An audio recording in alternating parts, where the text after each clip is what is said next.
তার আভিজাত্য ব্যক্তিত্ব এখনও টেক্কা দিতে পারে যে কোনো তরুণ প্রজন্মের অভিনেত্রীকে। গ্ল্যামার থেকে অভিনয় দক্ষতা সবেতেই সমকালীন নায়িকাদের থেকে কিছুটা এগিয়েই থাকবেন শর্মিলা ঠাকুর।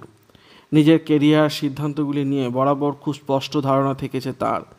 সমাজের চোখ রাঙানিকে চ্যালেঞ্জ জানিয়ে করেছেন পরপর দুঃসাহসিক কাজ, সে কেরিয়ারের ক্ষেত্রে হোক বা ব্যক্তিগত জীবনে। তবে একটি বিষয় লুকিয়ে গিয়েছেন তিনি। অনেকদিন পর তা জাতীয় টেলিভিশনে প্রকাশ করেন শর্মিলা ঠাকুর।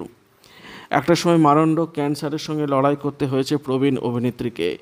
দীর্ঘদিন অসুস্থ ছিলেন তিনি, কিন্তু সে কথা ঘুণাক্ষরেও জানতে পারেনি কেউ। এতদিন পর সুস্থ হয়ে জীবনের এই অধ্যায়টি তিনি ফাঁস করেন কফি উইথ করণের শোতে। শোয়ের একটি পর্বে ছেলে সাইফ আলি খানের সঙ্গে এসেছিলেন শর্মিলা। সেখানেই প্রথম জানান একথা অভিনেত্রী।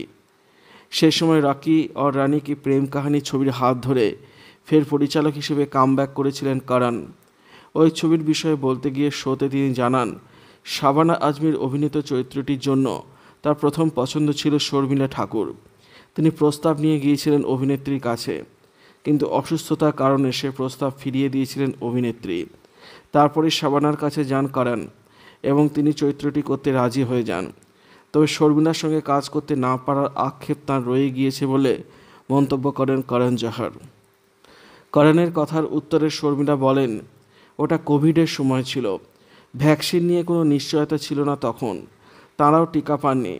উপরন্তু ক্যান্সার নিয়ে তার যা অভিজ্ঞতা, এরপর চিকিৎসকরাও চাননি তিনি ঝুঁকি নেন। এর বেশি কিছু তিনি বলেননি। তবে তার কথা থেকে বোঝা গিয়েছে যে তিনি এখন সম্পূর্ণ সুস্থ রয়েছেন। প্রসঙ্গত শর্মিলার আবারও বড় পর্দায় ফেরার খবর জানা গিয়েছে সম্প্রতি।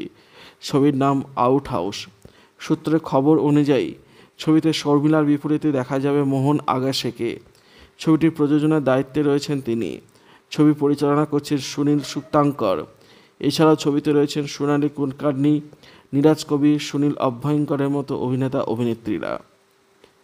ভিডিওটি আপনার কেমন লাগলো কমেন্টের মাধ্যমে লিখে জানাবেন, আর অবশ্যই চ্যানেলটি সাবস্ক্রাইব করবেন।